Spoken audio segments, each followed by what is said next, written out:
बहुत लंबे अंतराल के बाद हम लोग फिर से अपनी उन क्लासेस को हम लोग शुरू करने जा रहे हैं जिसकी बात मैं पहले भी आप लोगों से कर चुका हूं।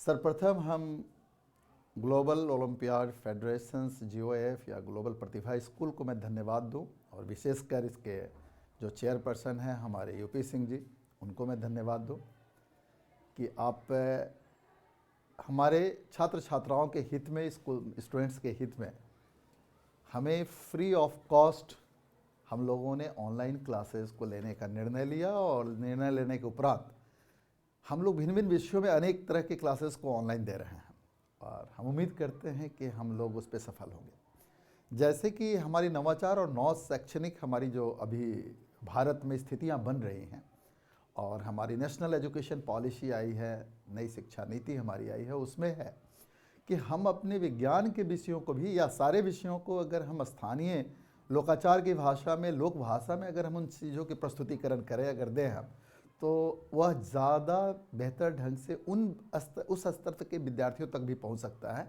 जहां प्रायः हम अपने राष्ट्रीय अंतर्राष्ट्रीय उन भाषाओं में केवल प्रयोग कर रहे हैं जो कुछ खास वर्ग तक ही सीमित रह जाते हैं। उसी प्रयास के तहत हम लोगों ने प्रयास किया था कि हम फिजिक्स, मैथमेटिक्स जैसे कठिन विषय को भी सर्वप्रथम, हम चूँकि बिहार के रहने वाले लोग हैं तो बिहार में या भारत का एक बहुत बड़ा भाग भोजपुरी भाषा भाषी है, अतः हम लोग फिजिक्स और मैथमेटिक्स, केमिस्ट्री या बायोलॉजी जैसे कठिन विषयों को भी हमने सोचा कि हम भोजपुरी में हम लोग इसको पढ़ाएंगे। तो चलिए बिना देर कैले हमने के काम कल जाओ। इससे पहले हमने के हमारे 3-4 को क्लास आई रहे जो ना में हमने के फिज़िक्स के इंट्रोडक्शंस दिले रही, फिर हम इकाई बीमा पर बात कर ले रही, यूनिट और डायमेंशन पर बात कर ले रही और हम फिर कहले रही कि क्लास हमारा लगातार जारी रही, परंतु चूँकि बहुत सारा बीच में ऐसा कारण आइल जौना से हमने के वो क्लास के कुछ महीना खातिर हमने के ना कर पैनी सर, लेकिन अब वालों के हम विश्वास दिलवाता नहीं कि ये क्लास लगातार वालों के बीच में जाइए और हम उम्मीद करते हैं कि क्लास 8वां, 9वां, 10वां, 11वां, 12वां और साथ ही साथ बाद में फिर हमने के हायर एजुकेशन के भी ग्रेजुएट और पोस्ट ग्रेजुएट लेवल के भी स्टूडेंट्स के ये फ़ायदा ज़रूर पहुंचाए, जौना में पूरा अब हमने के फिजिक्स के, मैथ्स के, केमिस्ट्री के, बायोलॉजी के सीरीज लेके चले सर और ओकरा में पूरा रहुआ भोजपुरी में भी प्रयास रही कि ओकरा के जहाँ जरूरत पड़े ओकरा के हिंदी में भी और जहाँ प्रयास हुई अंग्रेजी में भी ओकरा के हमने के मतलब कि हमने के जौन टारगेट बा, जौन हमने के विज़न बा, वो बा कि कहूँगा ये विषय के कितना सरल करके वालों के बीच में पहुँचावल जाओ ताकि जो विषय कठिन मानल जाता या कठिन रहल बा ओकरा के आसानी से बतावल जा सके।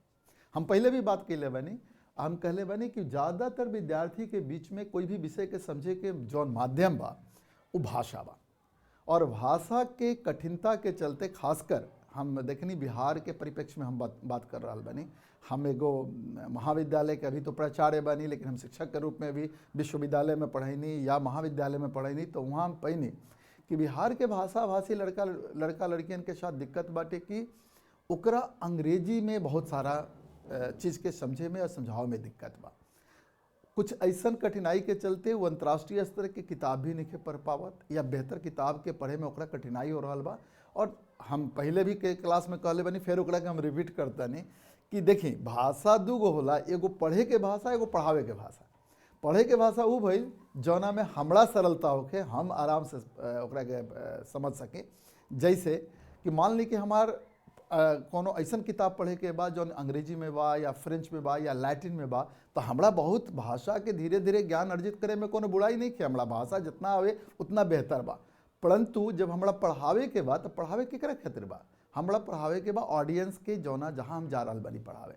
तो हम अगर कौना वर्ग के लड़का के पढ़ावता नहीं, हम छोट बच्चा के पढ़ावता नहीं जौन की मिडिल स्कूल के, प्राइमरी स्कूल के लड़का बा या वो हाई स्कूल के लड़का बा या वो प्री कॉलेज के बा या कॉलेज के बा या यूनिवर्सिटी के बा। तो एगो अच्छा शिक्षक के जौन होके के चाहिए, हम शिक्षक लोग के खासकर हम कहेब कि एक अच्छा शिक्षक के मतलब ये होला कि जौना तरह के हमरा छात्र छात्रा मिल रहा बा, जौना वर्ग के मिल रहा बा, हम अपना के वो स्तर पर ले जा करके हम बात समझावे की कोशिश करी, ना कि हम ये उम्मीद करें कि लड़का हमार बात समझो। अपितु हमने के ये कोशिश रहे के चाहिए कि ओकरा स्तर पर जाके अगर हम अपन बात रखें आ सरल वही ओकरे अनुसार बना दी तो शायद वो बात के समझे में बड़ा सहूलियत रही। चली तो एगो आम बात भइल कि के तरह से हमने के कठिन विषय के भी पढ़ावे के चाही। तो ओकरा में हम उर्वा से बतैनी है कि हमनी के पिछला के कुछ रिवाइज कल जाओ कि पिछला क्लास में हमनी के यूनिट और डायमेंशन के बात कल रही सर, और यूनिट एंड डायमेंशंस में हम लगभग 3-4 क्लास लेनी, और वो 3-4 क्लास रहुआ यूट्यूब पर या ग्लोबल ओलंपियाड फेडरेशंस के जौन हमनी के क्लासरूम के लेक्चर्स बा ऊपर उपलब्ध बा, वह जब चाहिए ओकरा के देख सकता नहीं। परंतु फिर हम ओकरा बीच में बात करत रहे कहे कि इकाई और बीमा पूरा के पूरा फिजिक्स में थ्रू आउट रहुआ उपयोग में आई, और ओकर उपयोग करे में हमनी को सारा सावधानी बरते के पड़ी जौन पहले हम चर्चा कर चुकल बने।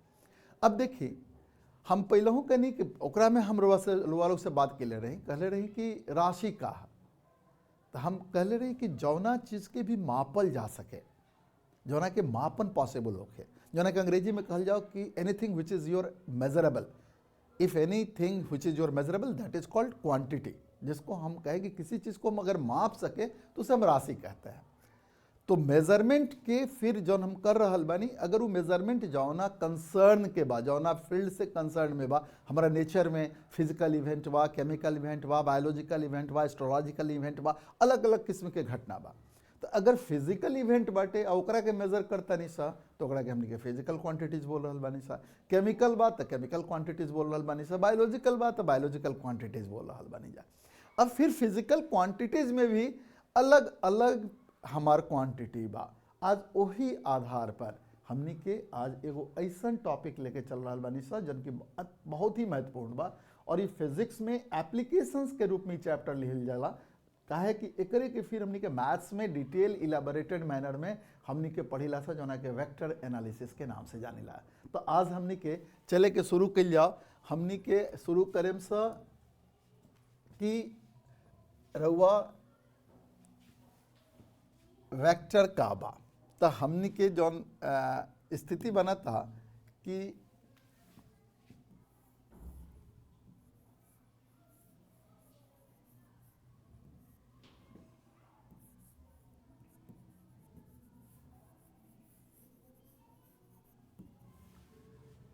देखिए अगर हमनी के कहल जाओ कि भौतिक राशि हमार जौन बा,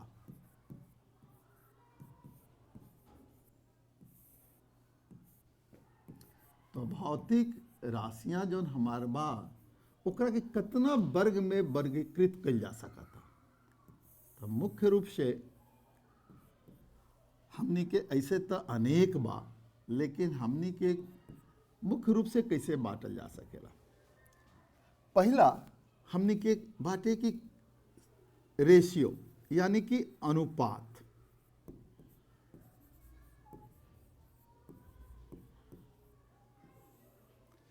दूसरा स्केलर यानी अदिश राशि जोना के हमनी के कहल जा, तीसरा वेक्टर जोना के सदिश राशि के रूप में जानल जाला, और चौथा टेंसर। अब देखिए ये मुख्य रूप से हमनी के अपन 4 तरह के भौतिक राशि के बटनी जा। पहला बा रेशियो, दूसरा स्केलर क्वांटिटीज, तीसरा वेक्टर क्वांटिटी और चौथा टेंसर क्वांटिटी। हम कहनी मुख्य रूप से ओकरा बाद रुआ क्लासिफिकेशंस खातिर बहुत सारा अलग अलग ओकरा गुण धर्म के आधार पर बहुत तरह से वर्गीकृत कर सकता नहीं, लेकिन 4 तरह से हमार पूरा भौतिक राशि वर्गीकृत हुई। अब एकरा में एक एक करके हमनी के पहले सबके परिभाषित कर लिया कि ओकर कुछ उदाहरण देख लिया, और तब ओकरा के विस्तृत रूप से हमनी के देखल जाई कि अनुपात के कहाँ कहाँ प्रयोग कैसे बाटे, स्केलर क्वांटिटी का बा, वेक्टर क्वांटिटी का बा, टेंसर क्वांटिटी का बा। अब हम रुआ लोग के जब यूनिट और डायमेंशंस के बात कले रही तो बड़ा हम एगो महत्वपूर्ण बात कले रही कि कोई भी अगर रउआ भी क्वांटिटी बा तो वो क्वांटिटी में रउआ का बा कि अगर हम कोई भी फिजिकल क्वांटिटी के बात कर रहा बानी, अगर हमार कोई भी फिजिकल क्वांटिटी बा जौना के हम हिंदी में कह रहा बानी भौतिक राशि,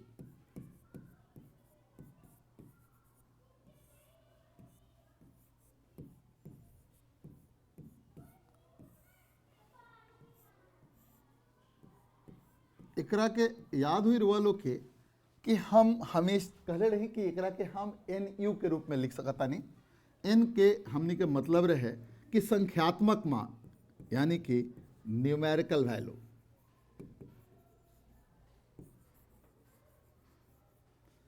और यू कहले रही कि हमनी के समझे के बाद जौना के यूनिट मतलब संख्यात्मक मान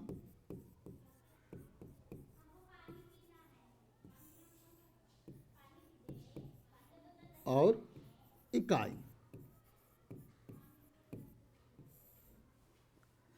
तो जैसे उदाहरण के तौर पर अगर कहल जाओ कि अगर हमने के वेग के बात कही जाओ तो 100 संख्यात्मक मान हो गई, आ मीटर प्रति सेकेंड एक इकाई हो गई। तो हाई हो गई एन आ हाई हो गई यू। तो फिजिकल क्वांटिटी के हमनी के लिखनी सा कि ओकर संख्यात्मक मान अगुने इकाई। अब जब भौतिक राशि के हमनी के बात कर लेनी जा ओकरा में अब बात आ रहल बा कि पहला जब हम कहनी है कि अनुपात का है,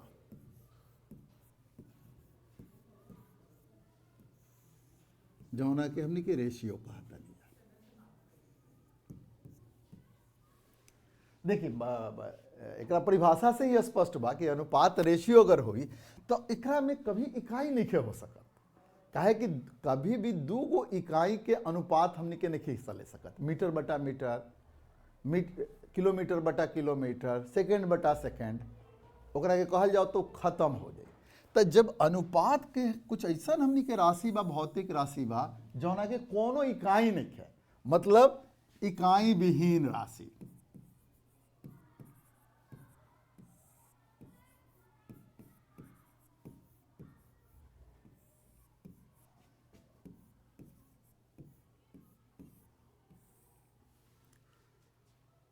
खासकर 8वां 9वां 10वां 11वां के सब लड़का लोग के मालूम हुई कि हमनी के एगो हिंदी में शब्द मिलल हुई अपवर्तनांक,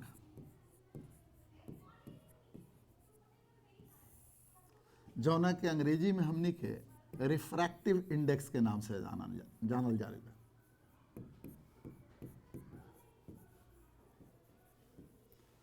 इक्का बा प्रकाश के वेग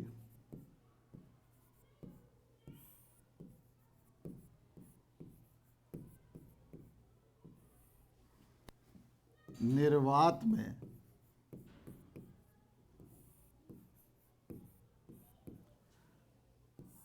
बटा प्रकाश के वेग माध्यम में।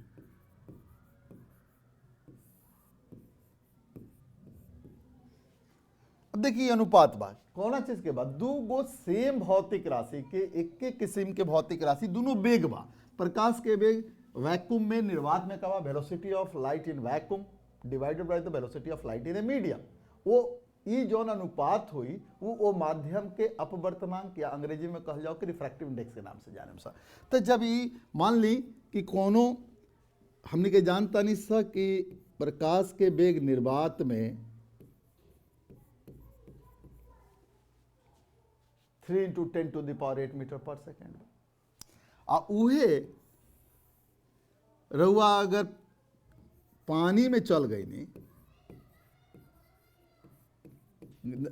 ग्लास में चल गई नहीं, पानी में ना सॉरी, ग्लास में चल गई नहीं, शीशा में चल गई नहीं, तो वह बेग हो जाए 2 गुने 10⁸ मीटर पर सेकेंड। अब दोनों के अनुपात लेनी सा, तो देखिए जब मीटर पर सेकेंड इकाई जौन बा ओकरा के खत्म कर दिया, हाई 10⁸ खत्म हो तो एगो अनुपात मिलल। ये अनुपात कितना मिलल? 3/2। तो हमने के कहम सा कि refractive index of glass equal to 3/2। जना कि हमने के आगे चल के पढ़े सा कि refractive index of the glass with respect to the air वो जन हो गई, वो 3/2 हो गई। तो कुछ ऐसा हमार भौतिक राशि बा जौना के रउआ कौनो इकाई नहीं है। तो पहला हमने के फिजिकल क्वांटिटी कौन भाई? एकदम साधारण बात बा। बहुत सारा ऐसा क्वांटिटी बा, हम एगो उदाहरण देनी, ऐसा जहाँ भी अनुपात होखे, जैसे रउआ जब हमने के स्ट्रेन पढ़ेम सा, चाहे वो जब इलास्टिसिटी के बात करें सा, हमने के प्रत्यास्थता के बात करें सा, स्ट्रेन के बात करें सा, तो देखें सा कि लंबाई में परिवर्तन बटा लंबाई, क्षेत्रफल में परिवर्तन बटा क्षेत्रफल, आयतन में परिवर्तन बटा आयतन।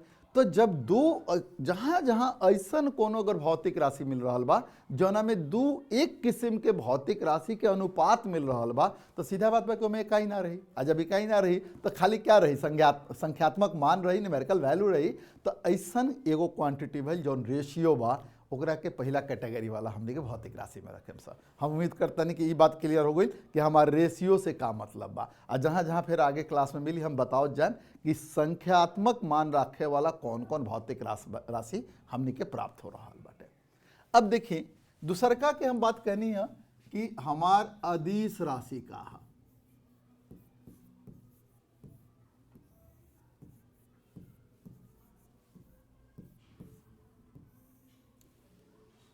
देखिए परिभाषा देवे खातिर हमनी के कुछ ना कुछ तो पैरामीटर बनावे के पड़ी कि काहे के अदिश कहेम, कौन आधार पर अदिश कहेम, कौन आधार पर सदिश कहेम, कौन आधार पर टेंसर कहेम। तो ओकरा खातिर मूल रूप से हमनी के 3 चीज पहले ध्यान देवे के बा। पहला कि जोन राशि के बात करे जाता नहीं सो ओकर परिमाण के का हालचाल बा, जोना के अंग्रेजी में हमनी के मैग्नीट्यूड कहिला जा।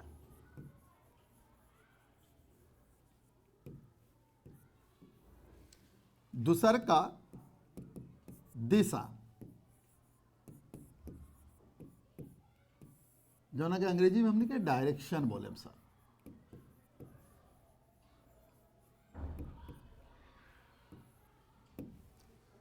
और तीसर का कि वो सदिश योग के नियम पालन। 3 चीज, कौनो क्वांटिटी के भी परिमाण बा कि ना बा, दिशा बा कि ना बा।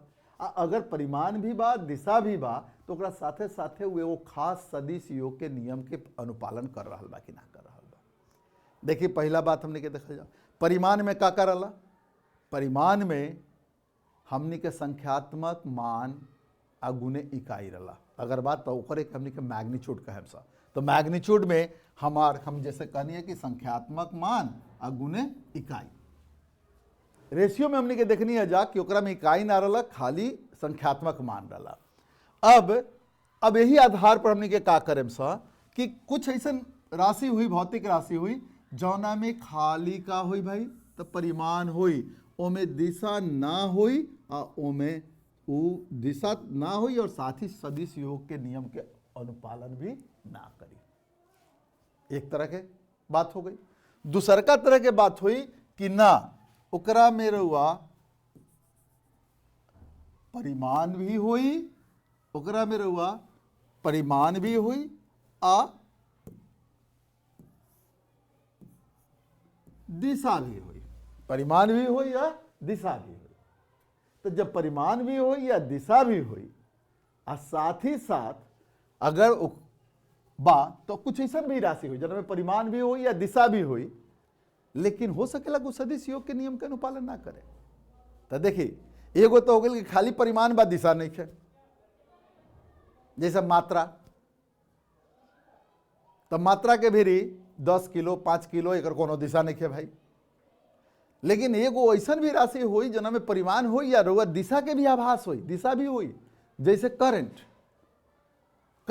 ओकरा में कहम कि 1 एम्पियर के करंट बा, 2 एम्पियर के करंट बा, 1.5 एम्पियर के करंट बा, और वह करंट कहम कि करंट के फ्लो जोन बा वो दाहिने से बाएं हो रहा बा, बाएं से दाहिने हो रहा बा, पॉजिटिव प्लेट से निगेटिव प्लेट के तरफ हो रहा बा, निगेटिव प्लेट से पॉजिटिव प्लेट के तरफ हो रहा बा। तो ओकरा भी परिमाण भी हो गई या दिशा भी हो गई। तो अभी अदिश राशि में भी दो तरह के राशि रुआ भेटाई। एगो राशि ऐसा जना भी खाली परिमाण बा, ओकरा भी कोनो दिशा हल नहीं के, there is not any sense of direction, there is only magnitude. This is the first type of the scalar, one type of the scalar, and the some scalars are like your current, having magnitude as well as the sense. उसके पास magnitude भी है और sense भी है। The current flow is always from the higher potential to the lower potential, that is the opposite to the directions of the flow of the electron, which flows from the lower potential to the higher potential. So there is your sense of the flow of the current as well as there is your sense of the flow of the current.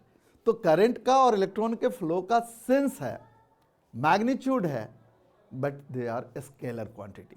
क्यों? तो ये तीसरा वाला से स्पष्ट हुई कि का है परिमाण बा, कुछ ऐसा क्वांटिटी हुई जो ना भी खाली परिमाण रही, कुछ ऐसा क्वांटिटी रही जो ना में परिमाण भी रही दिशा भी रही, लेकिन वो अदिशे रही। तो अदिश होके खातिर पहले तो परिमाण चाहिए, दोसर अगर कुछ ऐसा भी भौतिक राशि बा जौना के रउआ अगर कहीं की परिमाण भी बा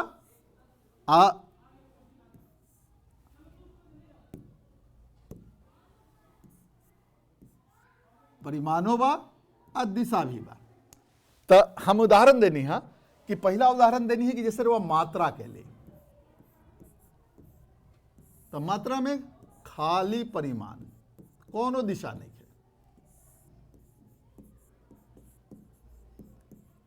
एक किस्म का आदेश हो गई।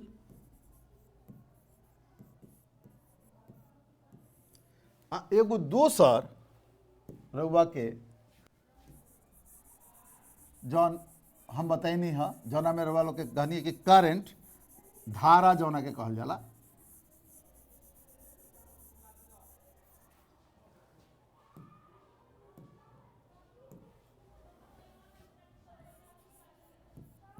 धारा जौना के अंग्रेजी में रउआ करंट का है।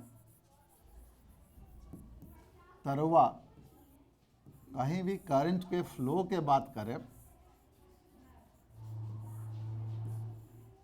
तो देखिए करंट के भी एगो खास दिशा बा, तो एकर परिमाण होई, परिमाण भी बा। मान ली कि हम परिमाण कहतन कि 1.5 एम्पियर परिमाण बा, एकर दिशा बा कि रुआ देखी लो पोटेंशियल से हाई पोटेंशियल में करंट के फ्लो हो रहा बा, त एकरा भी दिशा भी बा, लेकिन धारा का बा अदिश बा। कुछ लोग एकरा के बोल चाल के अदिश भी कहेला, कॉलिक्वल स्केलर क्वांटिटी भी कहेला, लेकिन एकरा के अदिश राशि में रख सब। तो ध्यान देवे के बात बा, अदिश राशि के खाली वह मतलब ना भइल कि जौना भी खाली परिमाण होके या दिशा ना होके, कुछ ऐसा भी वालों के भौतिक राशि मिली जना भी परिमाण भी हुई, ओकरा भी एक सेंस भी हुई, ओकर एगो डायरेक्शंस भी रही, सेंस रही, लेकिन उ काहे अदिश बा ओकर कारण हेजा मिली। उ अदिश ए से बा कि उ रउआ का नइखे फॉलो करत, सदिश योग के नियम के पालन नइखे करत। कैसे? जैसे मान ली कि एगो तार से हेजा 1 एम्पियर करंट आवता और दोसर का तार से हे दिशा में 2 एम्पियर के करंट आवता। तो हेजा जौन जोड़ा गईल तो तीसरका तार से 3 एम्पियर के करंट जाई। अब कोई आदमी हे तार के दिशा बदलत, हे तार के दिशा बदलता, आ कोनो दिशा बदलला से देखो था कि हई 3 एम्पियर पर तो कोनो प्रभाव ही नहीं पड़त। तो जब दिशा बदलला के बावजूद भी ओकरा पर कोनो प्रभाव ना पड़े तो हम कहें कि सदिश के योग के नियम के पालन नहीं खे करत। तो जब सदिश के योग के नियम के पालन नहीं खे करत तो सदिश नहीं खे हो सकत। तो अब कोई रुआ से पूछी कि भाई करंट धारा काहे अदिश बा, जबकि एकरा भी परिमाण भी बा, मैग्नीट्यूड भी बा, डायरेक्शन भी बा, ओकरा बावजूद तो रुआ कहें कि ना एकरा भी परिमाण तो बा, दिशा भी बा, एगो सेंस बा, परंतु कि वेक्टर एडिशन लॉ के माने सदिश योग के नियम के पालन नहीं खे करत, ए से ही अदिश बा। तब फिर सबने क्या रिपीट कर जाओ कि स्केलर क्वांटिटी के भी खाली मैग्नीट्यूड हुई, कुछ ऐसा स्केलर क्वांटिटी हुई जो ना भी मैग्नीट्यूड भी हुई, डायरेक्शन भी हुई, परंतु वेक्टर एडिशन लॉ के फॉलो ना करी। सो in English we can define our scalar physical quantity if any quantity having either only magnitude or if a few quantities having the magnitude as well as the sense, but if they are not going to follow the vector addition law, then those all physical quantities are known as scalar physical quantity। तो हमने क्या स्पष्ट हो गई कि अदिश राशि होके खातिर परिमाण अगर बा दिशा नहीं खे तो अदिश बा, लेकिन अगर परिमाण बा अगर दिशा आ जाता हो में तभियो हमनी के देखे के पड़ी कि ओकरा भेरी अब वो वेक्टर एडिशन लॉ के फॉलो करता कि ना करता। अगर वेक्टर एडिशन लॉ के फॉलो नहीं करत तो सदिश ना हुई, वो अदिश रही। तो अनुपात हो गई, अदिश राशि हो गई। आप आगे चल के अदिश राशि के और गुणधर्म हमनी के देखे सब। अब हमनी के पहले परिभाषित कर लिया बाकी भी क्वांटिटी के। तो हमनी के जब परिभाषित करता नहीं सर, तो अब आवल जाओ तीसर का सबसे महत्वपूर्ण राशि पर, जौना के हमनी के सदिश राशि कहे सर।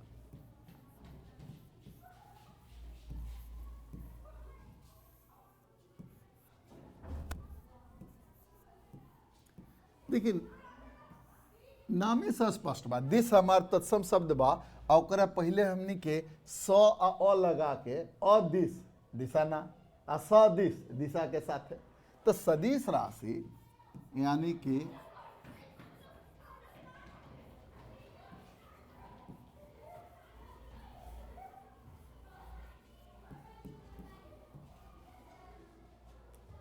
अब पिछला डिफिनेशन से हमनी के पता चल गई हुई कि भाई एकरा भी तो 3 चीज तो होखल जरूरी बा।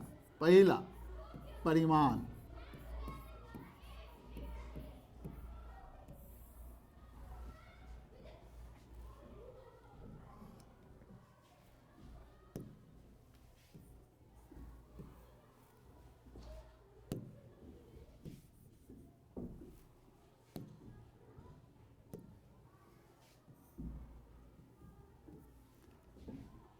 दूसरा दिशा,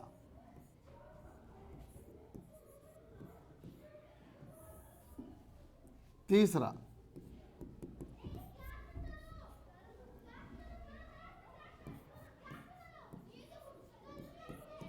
सदिश योग के नियम के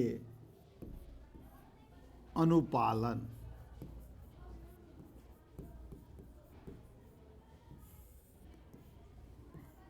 अंग्रेजी में कहीं तो मैग्नीट्यूड तो हो कहीं के चाहिए, ये तो रहबे करी। दिशा हो कहीं के चाहिए, अगर दिशा नहीं खे तो वो सदिश होइए नहीं खे सकत। लेकिन अगर ओकरा भी मैग्नीट्यूड भी बा दिशा भी बा तब भी नहीं हो सकत। जो कि हमनी के करंट के उदाहरण में देखनी है जा तो उ बा कि वेक्टर एडिशन लॉ क्यों फॉलो कर रहल बा कि ना कर रहल बा। यानी कि if any quantity having the magnitude, having the direction, it doesn't mean like that कि that is your vector quantity। So any quantity is the vector that should be in the three important parameters are there. They have to follow these all things. Very first, having some magnitude, having the particular sense, direction, and that very quantity has to follow the vector addition law. Then we can say this quantity is the vector quantity, otherwise not. तो हमने के फिर एकरा कैसे कहल जा कि सदिश राशि होके खातिर तीन गो मुख्य लक्षण होके के चाहिए, तीन गो ओकरा में गुण होके के चाहिए। पहला, ओकरा बड़ी परिमाण होके के चाहिए, ओकरा में दिशा होके के चाहिए, और साथ ही साथ ओकरा के सदिश योग के नियम के अनुपालन करे के चाहिए। अगर वो नइखे करत तो सदिश नइखे हो सकत। तो अब स्पष्ट बा कि सदिश राशि होके खातिर हमरा का चाहिए। हमने केकरो पर विस्तृत बात आगे करम सदिश योग के नियम का ह, परिमाण, दिशा के, सदिश योग के नियम के अनुपालन कैसे होई, ये सब चीज़ के हमने के विस्तृत रूप से चर्चा आगे करम से पहले अपने के परिभाषा हमने के दे दिया कि चारों किस्म के जो अलग अलग भौतिक राशि के कहनी है सा कि रेशियो का ह, अदिश राशि का ह, सदिश राशि का ह। अब हमने के चौथा राशि पर आवल जाओ कि चौथा हमने के का हमने के बात कहनी है जा कि चौथा का हो। देखिए बड़ा महत्वपूर्ण बात बा, जब भी हम जब छात्र रही तो हम मुख्य रूप से पहले हमने के दो एगो राशि समझत जाई सब मुख्य रूप से कि भाई अदिश राशि या सदिश राशि। बाद में यानी कि तो बहुत सारा ऐसा राशि मिले लगल जौना में वो अदिश के राशि के होके खातिर परिमाण चाहिए, या परिमाण में के मतलब होला कि संख्यात्मक मान आ ओकरा भी कुछ इकाई होके के चाहिए। तो कुछ तो ऐसा भी भौतिक राशि देखने से जौना में कोनो इकाई नहीं खे, सीधे नंबर बा, ओकरा में कोनो इकाई नहीं खे, लेकिन राशि तो बा, मापल तो जाता। ओकरा के हमने के माप के अनुपात ही के रूप में ली, लेकिन ओकरा के मापला के बाद ही अनुपात ले सकत नहीं। ओकर कुछ ना कुछ रउआ एरर होइबे करता, ओकरा में मापे में जौन जौन हम प्रक्रिया अपनाइला वो सब अपनाइला ही बानी। अब जब वेक्टर भी आ गए तो कुछ ऐसा चीज़ के पर हमने के चीज़ मिले लगल आगे पढ़ते पढ़ते कि ना ओकरा भी मैग्नीट्यूड भी बा, डायरेक्शन भी बा, वेक्टर एडिशन लॉ के भी फॉलो कर रहा बा, लेकिन ये तीन गो चीज़ काफ़ी नहीं ओकरा के परिभाषित कर देवे खातिर और दोसर पैरामीटर के भी जरूरत बा ओकरा के परिभाषित करे खातिर। अब वो दोसर पैरामीटर का बा एजा हम डिटेल बताएं तो थोड़ा कन्फ्यूजन ज़्यादा हो जाए, लेकिन अब एजा से परिभाषित देवे के बा करे के बा कि देखिए सदिश होके खातिर परिमाण भी चाहिए, दिशा भी चाहिए, अब वेक्टर एडिशन लॉ ओकरा के सदिश योग के नियम के अनुपालन के बात भी होके के चाहिए। परंतु महत्वपूर्ण ई बा कि खाली इन तीन गो के अलावा अगर कुछ ऐसा क्वांटिटी बा, कुछ ऐसा राशि बा जो इन तीन गो तो चीज बा, लेकिन ओकरा में एकरा अलावा भी चीज बा, अगर ओकरा के परिभाषित करे के बा तो ओकरा अलावा भी हमरा कोनो जानकारी होके के चाहिए, तब वैसन राशि के हमनी के परिभाषित कर सकता नहीं सर। वैसने फिजिकल क्वांटिटी के हमनी के परिभाषित कहनी सा जोना के कहनी सा टेंसर, यानी कि मैग्नीट्यूड होके, डायरेक्शन होके, वेक्टर एडिशन लॉ के फॉलो करत होके, ओकरा बावजूद भी यह पूर्णतः परिभाषित नहीं खे, एकरा के परिभाषित करे खातिर और भी हमरा जानकारी चाहिए। जैसे हमनी के एगो बा जड़त्व आघूर्ण,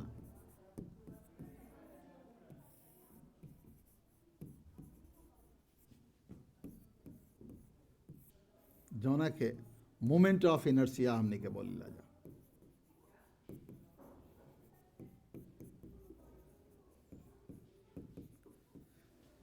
अब देखिए बड़ा कंफ्यूजिंग बा रुआ, अगर इंटर के लेवल में अगर हमनी के जड़त्व आघूर्ण के बात कहल जाओ तो जड़त्व के तो पहले ही मतलब समझाता नहीं कि कोनो जड़ता के मतलब का होला कि वो गुणधर्म कोनो वस्तु के भी जौन की आपन मूल अवस्था के परिवर्तित ना होके देवे के चाहे, आघूर्णित होला। अगर कोई भी चीज घूमता आ वो घूमला के कारण ओकरा भी कोनो जड़ता बा कि हम जब घूमता नहीं हम घूमत रही, ओकरा खातिर खाली मात्रा ही जिम्मेवार ना हुई।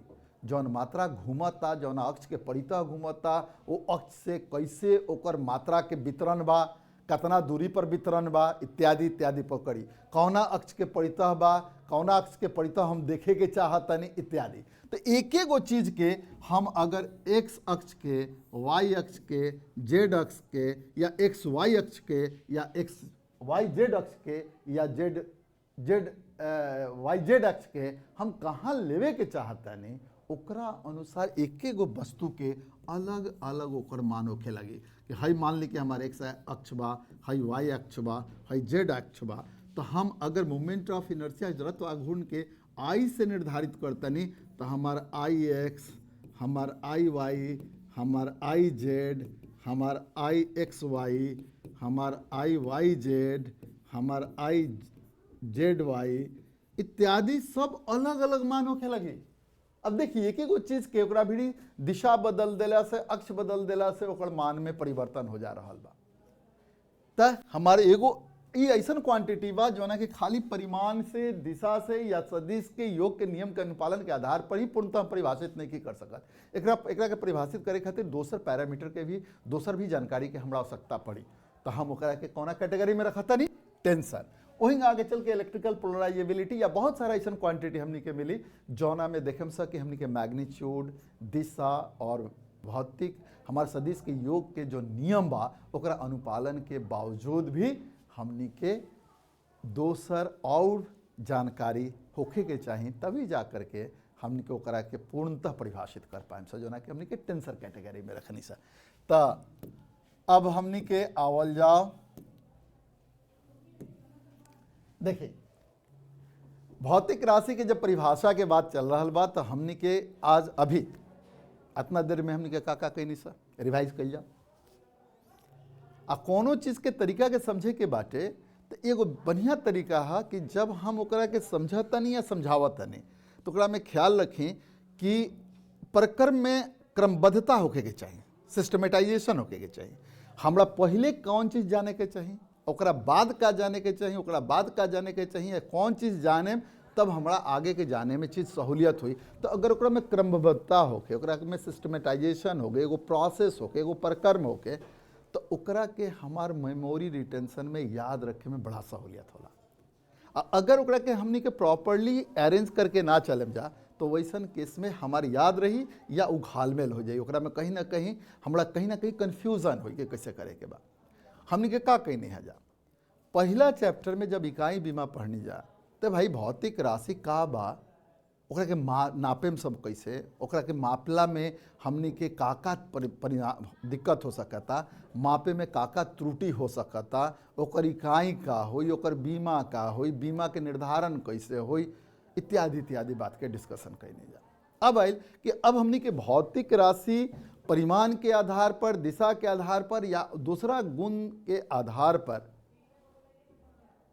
कितना तरह से वर्गीकृत हो सकता। हमने के आज वर्गीकरण करनी है जा, मुख्य रूप से 4 भाग में बटनी है जा। पहला का रला याद करी, पहला रला अनुपात, जना कि अंग्रेजी में रेशियो बोलनी है जा। हम रिवाइज कर रहा बनी, 2 मिनट में हम रिवाइज करते हैं फिर आगे बढ़े हम। तो पहला रला अनुपात, ratio.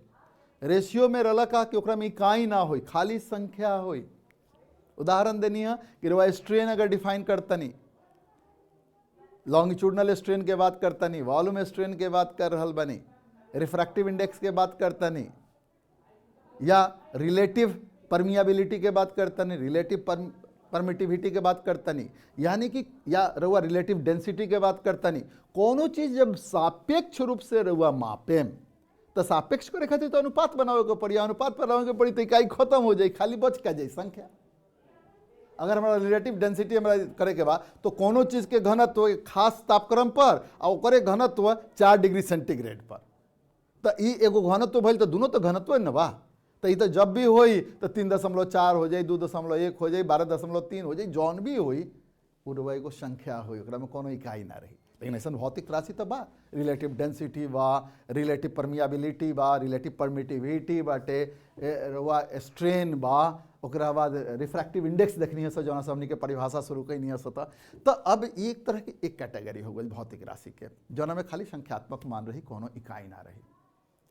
So this is the first type of the physical quantity which is called ratio, in which there is only numerical value, there is not any unit.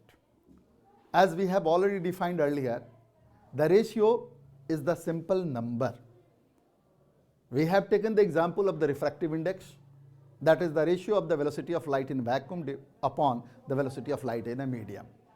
And quite obviously, we have taken the example of the refractive index of the glass, in which that is the value is the 3/2. The second example I have already told you, that is your strain, longitudinal strain, volume strain, etc. Relative density, relative permeability, relative permittivity. So relative permeability is the simply going to give you the relative natures of the magnetic property of the two mediums, or comparative magnetic property, relative magnetic property. Permittivity gives us the relative electrical properties. So relative permeability, relative permittivity, refractive index, etc. these all physical quantities are the ratio. This is the first type of the physical quantity. जना कि हमने के भोजपुरी में कहनी सा कि पहिलका किस्म के भौतिक राशि हो गई, जना के रेशियो कहतनी जा, आ रेशियो के मतलब है कि खाली संख्यात्मक मान रही, ओकरा में कोनो इकाई ना रही। दूसर का हमने की परिभाषा का देनी है जा, दूसर का परिभाषा देनी है जा कि अदिश राशि। तो अदिश राशि के में कहल जाई कि बहुत सारा ऐसा भौतिक राशि बा जना भी खाली परिमाण बा। जैसे मान ली कि रुआ कहतनी मात्रा 4 किलो, 5 किलो, 10 किलो, कभी मात्रा के भी कोनो दिशा नहीं है, खाली परिमाण बा। रुआ कहतनी स्पीड 10 मीटर पर सेकंड, 12 मीटर, जो ना कि रुआ चाल कहतनी, तो चाल में रुआ कोनो दिशा नहीं है। 10 मीटर पर सेकंड केने, उत्तर, दक्षिण, नीचे, ऊपर, कहाँ, कोनो दिशा नहीं है। रुआ अगर कहतनी ऊर्जा कि है 5 जूल बा, 10 जूल बा, तो ऊर्जा के कोनो दिशा नहीं है। रुआ कहतनी शक्ति, पावर, पावर के भी कोनो दिशा नहीं है। तो रुआ ऊर्जा भइल, शक्ति भइल, चाल भइल, रुआ मात्रा भइल, घनत्व भइल। घनत्व भी रुआ कहतनी कि एकर घनत्व 1.6 kg पर मीटर क्यूब बा, तो रुआ एकरा भी कोनो दिशा नहीं है। तो ऐसा बहुत सारा भौतिक राशि बा जौना भी खाली परिमाण बा, कोनो दिशा नहीं है। लेकिन फिर दूसरा तरफ हमने उदाहरण देखनी है कि ना एक आध गो तो ऐसा नो फिजिकल क्वांटिटी बा जना भी परिमाण भी बा, सर्टेन सेंस बा, टाइम के भी सेंस बा। पास्ट से प्रेजेंट, प्रेजेंट से फ्यूचर, या फ्यूचर से रुआ अगर फ्यूचर जाता नहीं तो फ्यूचर से अगर रिवर्स डायरेक्शंस में आ जाता नहीं तो फ्यूचर से रुआ प्रेजेंट, प्रेजेंट से पास्ट। So time having also sense, current having sense. The flow of the current is from lower higher potential to the lower potential. तो लोअर हायर पोटेंशियल से लोअर पोटेंशियल हमारा करंट का sense है, और electron migration का sense हमारा lower potential से higher potential की तरफ है। तो वैसे केस में करंट के पास मैग्नीट्यूड भी है और सेंस भी है। बट जैसे जौन उदाहरण हम देखे देखनी है कि अगर 2 तार लिया जाओ, एगो 2 एम्पियर के, एगो 1 एम्पियर के, आ एगो तार से जोड़ दिया तो 3 एम्पियर कभी भी करंट बही, कतनो रुआ अपना तार के दिशा बदलत रही। रुआ घरों में प्रयोग कर सकता नहीं कि 2 तार जोड़ दी आ एगो तार से फेर ले जाई, और रुआ अगर बल्ब जरता तो ओकरा में रुआ उतार के कोनो दिशा बदलत रही। रुआ घर में कोनो तार अगर लटकर रहेला तो कभी ऐसा होला का कि तारवा के ऊपर नीचे कहीं नहीं या कहीं घस कहीं नहीं, तो बल्ब के लाइट के रुआ जो निकलता ओकर बीम ओकरा से ओकर डीम हो जाता, चाहे इंटेंस हो जाता, ज़्यादा जोड़े लगाता, कम जोड़े लगाता, ऐसा तो घटना होला ना। एकर मतलब कि धारा के मान में तो कोनो परिवर्तन भइल ना। तो जब धारा के मान में कोनो परिवर्तन ना भइल, एकर मतलब बा कि हमनी के दिशा बदलला से धारा में कोनो प्रभाव नहीं पड़त। तो करंट में मैग्नीट्यूड भी बा, सेंस भी बा, लेकिन वो स्केलर क्वांटिटी बा। दूसर का बात कहनी जा। अब तीसर का बात हम कहनी है कि मैग्नीट्यूड होके, सेंस होके काफ़ी बा सदिश होके खातिर ना। सदिश होके खातिर ये 2 चीज़ काफ़ी नहीं क्यों देखनी है जा। करंट में हमने देख लेनी जा ऑलरेडी कि दोनों चीज़ रहा, ओकरा बावजूदो सदिश ना भइला। यानी कि सदिश होके खातिर तीसरा सबसे महत्वपूर्ण बिंदु का बा, वो महत्वपूर्ण बिंदु बा कि ना जौन भी क्वांटिटी वे मैग्नीट्यूड होके, डायरेक्शन होके, साथ ही साथ सदिश के योग के नियम के अनुपालन करे, वह सदिश हो। So we have already seen earlier while the current having the magnitude as well as direction, but the current was not going to follow your vector addition law. That's why the current was the scalar. So for any quantity which is your vector quantity, the only these 2 parameters are not sufficient. That is your magnitude and direction. Rather, apart from these 2 parameters, magnitude and the direction, the quantity has to follow the vector addition law. So these are the three important parameters to become a quantity, vector quantity. That is your magnitude, direction, and the finally vector addition law. Then that quantity becomes your vector quantity. So ये तो vector हो गई. अब ओकरा बाद हम कहनी कि ना कुछ तो ऐसा फिजिकल क्वांटिटी बा और मोमेंट ऑफ इनर्शिया जरा तो आगे जौना के कहता है इलेक्ट्रिकल पोलराइजेबिलिटी, आगे बहुत सारा क्वांटिटी मिली, एंगुलर वेलोसिटीज वगैरह भी मिली, बहुत सारा क्वांटिटी मिली जौना के रुआ कैटेगरी वाइज लागी. और बड़ा लड़कन के कन्फ्यूजन हो बता देता नहीं. ओमेगा भइल, अल्फा भइल, माने एंगुलर एक्सेलरेशन भइल, एंगुलर वेलोसिटी भइल, एंगुलर मोमेंटम भइल. लड़कन सबके बुझेबे ना करेला कि अरे भाई अब ला एल बराबर आई ओमेगा भी लिखत रहे, आई जाए स्केलर बा कि वेक्टर बा, ओमेगा स्केलर बा कि वेक्टर बा, काली. अरे कभी आई क्रॉस ओमेगा लिख देता रहे, कभी आई ओमेगा लिख देता रहे. इनमें कौन कब स्केलर हो जाता, कब वेक्टर हो जाता, बुझाते नहीं थे. ये कन्फ्यूजन अर्ली एज के क्लास में बड़ा दिक्कत बा.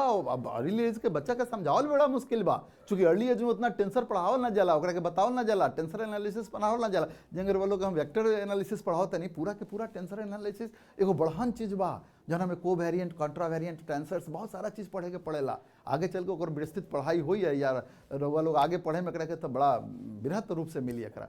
लेकिन वो क्वांटिटी के का डिफाइन कैनी है जा कि अगर मैग्नीट्यूड भी होखे, डायरेक्शन भी होखे, ओकरा में वेक्टर एडिशन लॉ भी फॉलो करत होखे, परंतु वो का होखे ये तीन चीज से ही खाली परिभाषित ना होत होखे.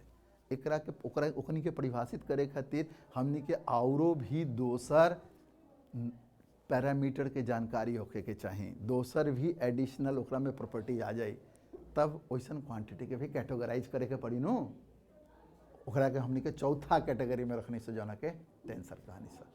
तो ये रिवीजन हो गई एक क्लास के टोटल, जौन के हम इंट्रोडक्टरी क्लास वेक्टर के कहानी है, जौना में रेशियो, स्केलर, वेक्टर और टेंसर, ये चार गो.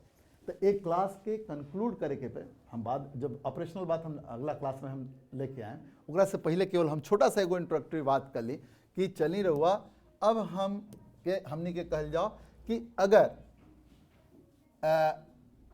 एगो कौनो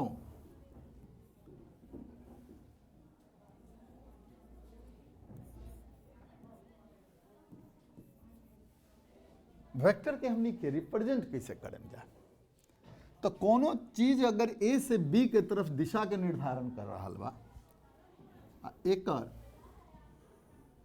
कुछ खास परिमाण बा, तो एकरा के ए बी वेक्टर बोले सर कि ए से बी जा रहा बा. आ एकर जन परिमाण भइल ओकरा के मॉडुलस ऑफ ए बी से रिप्रेजेंट करें जा. यानी कि कोई भी ए बी हमारा वेक्टर हो गई, एकर परिमाण हो गए मॉडुलस ऑफ ए बी. ए दिशा में अगर कोई, हम अभी आगे चल के बताएं, अगर कोनो इकाई सदिश एंड कैप बा, तो हमरा वेक्टर ए बी के लिखे खातिर एकरा मैग्नीट्यूड में इकाई वेक्टर एन कैप से गुना करे के पड़ी, तब पूरा के पूरा वो हमार वेक्टर हो जाए. यानी कि अब देखा तनी नो कि हाई एकर मैग्नीट्यूड हो गई जौना के परिमाण कहनी है, आ हई चीज एकर दिशा के निर्धारण कर रहा बा कि ओकर दिशा का हो. लेकिन अभी वालों से कहनी है नो कि का ये दूगो चीज काफी हो जाए कि हमनी के वेक्टर हो जाए. अब यही जा हम आज के वर्ग के अंतिम चीज छोड़ के जाएं, जहां से फिर हम अगला क्लास शुरू करें, वो बा वेक्टर एडिशन लॉ.